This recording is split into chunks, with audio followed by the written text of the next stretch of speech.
Madunyiswe uJesu Kristu. Namhlanje ithandwa zami ngifisa ukuba sibuke incwadi yevangeli likaJohannes chapter 1 verses 29 to 34. Indaba engifisa ukuyibuka okwesikhashana wathi lapho uJohannes ebona uJesu eza ngakuyena wabe esememeza ethi nansi imvana kaNkulunkulu nangu osusa izono zomhlabathi. Mhlawumbe inkonzo engifisa ukuba siyibheke ukubaluleka kukaJesu esuka la ebekade khona aze ayofinyelela kuJohannes. Ngifisa senze inkonzo yohambo lwethu nohambo lwami ezweni lasemhlabeni.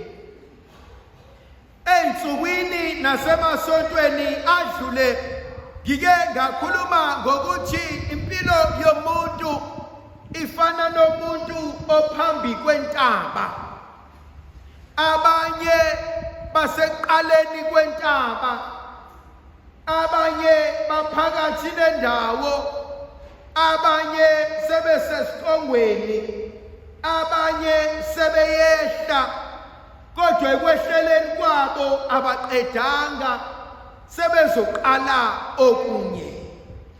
Leli misa lanamhlanje ngifisa ukulenza kube imisa engithi phecelezi it's an academic mess. Ukephi empilweni yakho. Ngifisa ukugqugquzela, ngifisa ukucela, ngifisa ukuncenga, ngifisa ukunxusa ukuthi umuntu nomuntu akabe nento azoyenza. Ensukwini ezedlule ngike ngehla ngaya kaMbishophi khona izinto ebengiyozenza, ngakhuluma nengikhuluma nabo, ngithe sengiqedile ngangena kwelinye lama-ofisi umnganami asebenzela kulona. Uma ngifika kwidesk yakhe uyabona ukuthi unencwadi yakhe nama-assignments akhe, and every time methola i-chance uyafunda and uyabhala ama-assignments akhe, and kade aqala ukuyenza lento. Ngiyayithanda indlela ayikhandla ngayo, ngiyayithanda indlela afuna inqubekela phambili ngayo empilweni yakhe. Mhlawumbe ngifisa ukuthi namhlanje akube khona into ozoyifunda kulonyaka. Mhlawumbe funda ukushintsha amathayi amasondo emoto.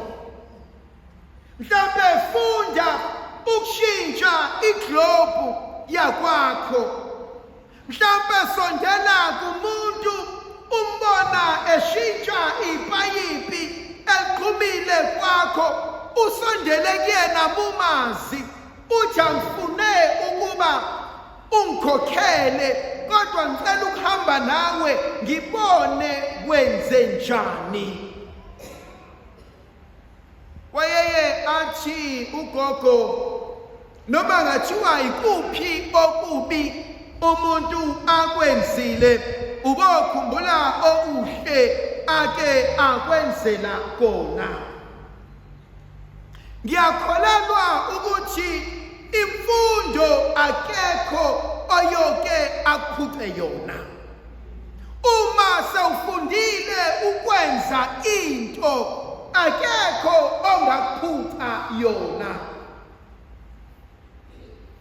Eminyakeni embalwa eyedlule khona inkosazana esindala ekhulile engake ngaya kuyona ngathi, nkosazane, angive nginothando lokufunda ukwenza amakhandlela. Wathi kumina, ayikho inkinga baba, asihlanganise iy'nsuku ebese uyeza, ngizoqala-ke ngize ngiqede ngawe. Nakanjalo wanginikeza amasonto amabili, wangiqala ekuqaleni ngaze ngaqeda, ngafunda ukuthi lenziwa kanjani nezinto uzithengaphi. Mangimbuza usista, kungani sista ungenawo ukubona indaba ufuna ukufundisa abantu? Wathi angifuni ukufa abantu bengazanga ukuthi lesipho silula kangakanani. Ngithe ngihambile ngiyokwenza imvuselelo kwemanye omadayosisi, ngahlangana nenkosazane eyikade yenza amarusali. Ngaya kuyona ngathi, sister, ngicela ungifundise ukwenza amarosali.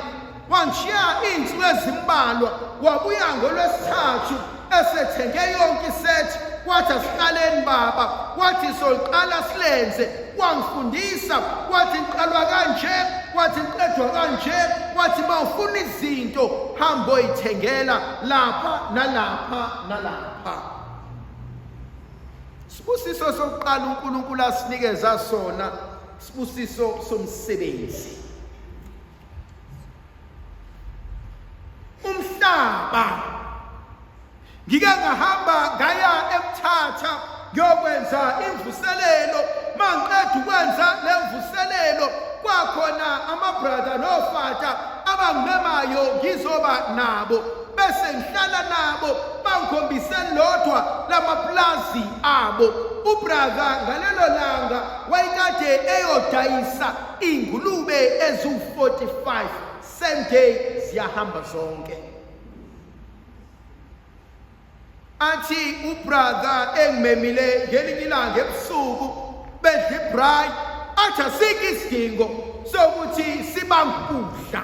Athi le nyama esidlayo, athi siyithathe eplazini lethu, athi la ekhaya, athi amaqanda siwathengi, athi inyama lonke uhlobo asilithengi, silandale sidle sijabule.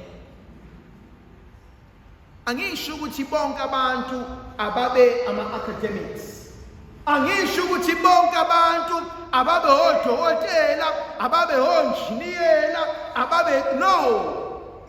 Khona into engiyiyona, engiyithandayo, engifisayo abanye benu babe yiyona, nibe amasela. Mina mangifika umuntu ezonginika iservice thizeni, ngiyayibuke bese ngithi awukwenze okokuqala, ukwenze kwesibili, kodwa kwesithathu ngifuna ukuzenzela. Asikho isidingo uma sicabanga kahle njengabantu abakhulile. Asikho isidingo sokuba ne-uniform eniyigqokayo niyoyithenga kajemu. Asikho isidingo sokuba lezi zinto esizisebenzisayo niyoyithenga kubantu.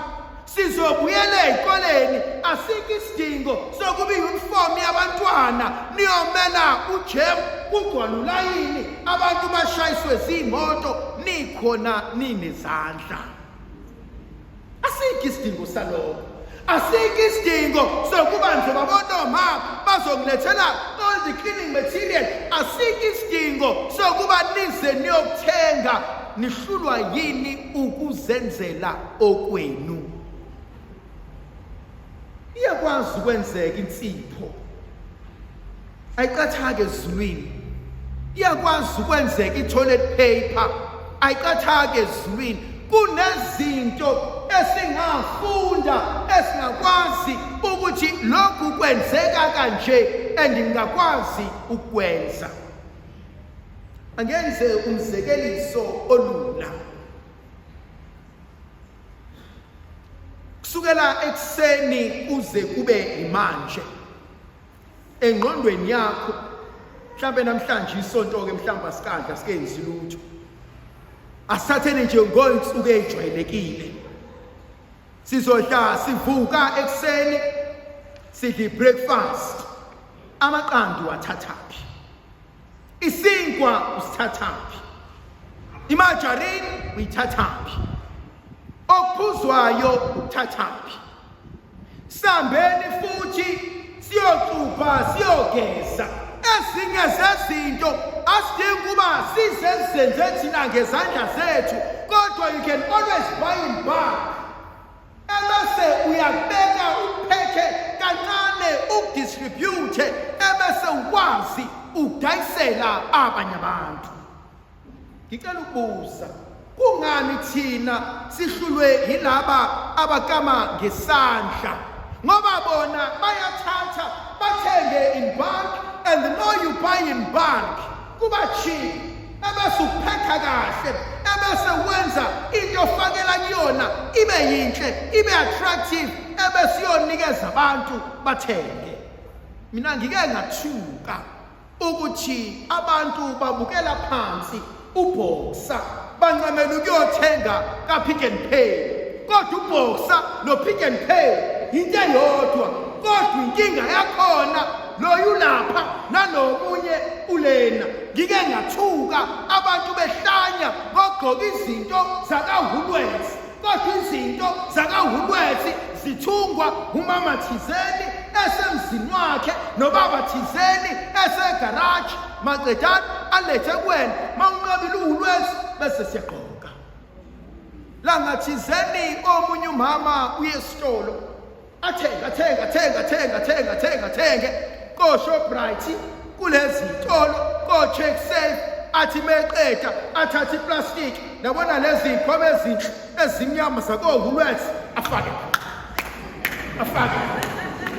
ebese hamba endleleni abantu bonke bathi hey udlizamba lekapondo sibanibani ngoba yena njalo uhlele ethenga koHulwezi athi bona lala laza ngizokwenza. Mhlawumbe into engifisa uyiqikelela umuntu omnyama ake ufunde ukuyicabangela wena, ake ufunde ukuzenzela wena khona lezinto ezibizwa ngo-DIY do it yourself. Awungene efonini uye YouTube ngalamadatha onawo ubuze ukuthi ngoba niyayithanda lezi nzipho ezinhle zifakwa kanjani lezi nzipho, ngoba niyayithanda nama-weave enu nama-frontal enziwa kanjani nama-weave enu. Ngike ngathuka uma ngibuza ukuba lezi ndwele niyigqokayo kanti zibiza imali engaka ebese ngibuka ubuhlakani balaba abathatha lezi nwele bese beyazenza engqondweni yabo behlezi bethi vele bakhona abazozithenga. Mina ngihlezi ngicabanga with 3 categories. Khona abantu abahlwempu abahluphekayo, poverty. Khona abantu aba-rich bese kuba khona abantu aba-wealthy. Poverty uyathatha fake emlonyeni akanendaba nalutho. Lento boyibona unikeza ingane encane u2 maka wayinika u2 no3 uma ingane yakho muqeda uyinika imali into yokuqala eshoyo mami baba asamzothenga usweet, yazi ukuthi le ngane yakho iyokhula and be poor forever ngoba le ngane iyodwa into eyazi ngemali ayidliwe le mali iphele. And that is an attitude, that is a behavior that needs to change. At what age? At 2. Yasina sakhula sineyiqoqoqoqo. Nayikhumbula le ngumbane yengulube. Nalezi iqoqoqoqo ezithengwa nemashayineni. Awudingena nokuthenga ke iqoqoqo